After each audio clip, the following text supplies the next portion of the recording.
Tchua! Será que existe batalha espiritual no campo emocional? Então bora lá refletir hoje no livro de Jó. O livro de Jó é muito conhecido sobre a restituição de Deus, em questão dos bens materiais na vida dele. Mas hoje a gente vai falar um pouquinho sobre a questão emocional. Qual é a estratégia? Como é que o diabo usa para derrubar uma pessoa? Será que só tirando os bens? É só isso que ele quer? Tirar os seus bens? Então bora lá refletir. Lá no capítulo 1, no versículo 1, já fala quem era Jó, O perfil dele. Havia um homem na terra de Uz, cujo nome era Jó. E este era um homem sincero, reto e temente a Deus. E desviava-se do mal. Então era uma pessoa íntegra. Não tinha nada que desabonasse a conduta aqui de Jó. A gente dá um pulinho lá, a gente vai no versículo 11, no capítulo 1 ainda. Mas estende a tua mão e toca-lhe em tudo quanto tens, e verás se não blasfema de ti na tua face. Aqui já é o diabo na presença de Deus desafiando. Quero ver se Jó perder tudo, se ele não vai blasfemar na tua frente. Tá falando que ele vai blasfemar na tua face. Aí o que aconteceu? Depois dessa conversa de Satanás com Deus, aconteceu vários episódios em que o Jó perdeu tudo. Aí a gente dá um pulinho lá no versículo 21, ainda no capítulo 1.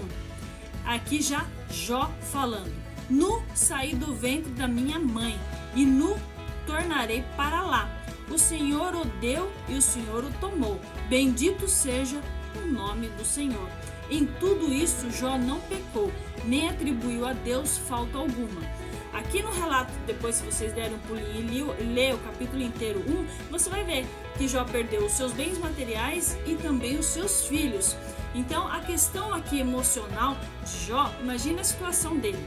Ele passou pelo luto. Luto é muito difícil, Principalmente quando é pessoa bem próxima, familiares próximos, que aqui no caso seriam os seus filhos. Ele perdeu os seus filhos, que aqui fala, eis um grande vento sobreveio da além do deserto e deu dos quatro cantos da casa, a qual caiu sobre os jovens e morreram, e só escapei para te trazer a nova. Que só sobrou um para contar da história, que todo mundo que estava ali na casa faleceu, e também os bens materiais. E não parou por aí também. Jó também passou por uma enfermidade, ele ficou muito doente, a ponto das pessoas nem reconhecerem ele. Então ele passou por uma tristeza profunda. Então aqui a gente vê nitidamente um ponto muito importante, que é esse que a gente vai refletir hoje.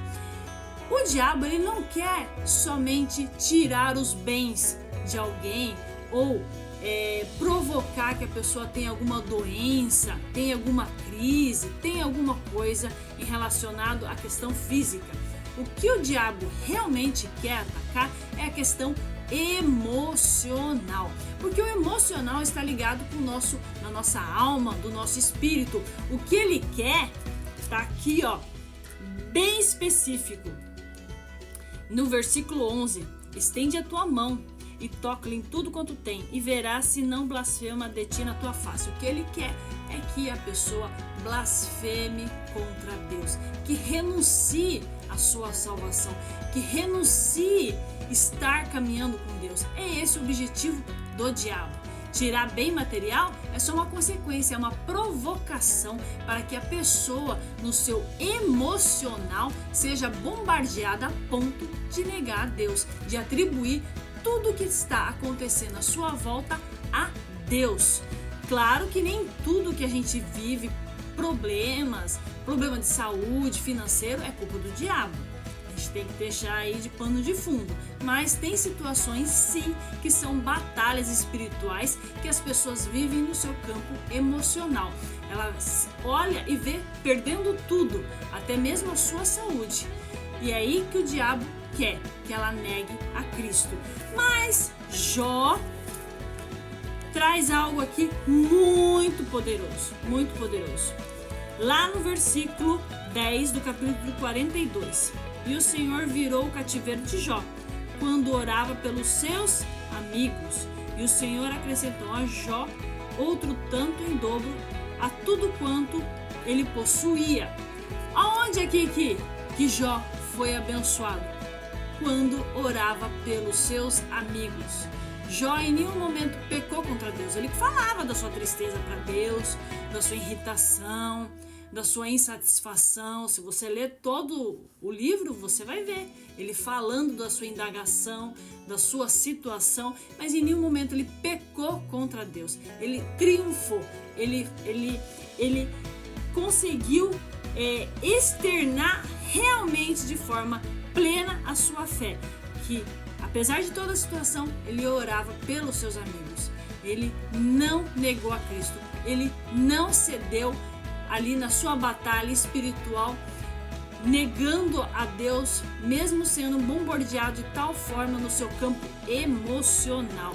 Então, bora lá, independente da situação, jamais devemos permitir que o mal tire tudo à nossa volta e nos coloque refém, tortura emocional, para que a gente venha negar a Deus. Porque a gente triunfando, com certeza, o que a gente vai permanecer é na presença de Deus e na salvação de Cristo. Então bora lá, manter o foco, olhar para o alto, independente da situação, se manter firme, olhando para a luz, para Jesus, para a salvação. Matané, bye bye!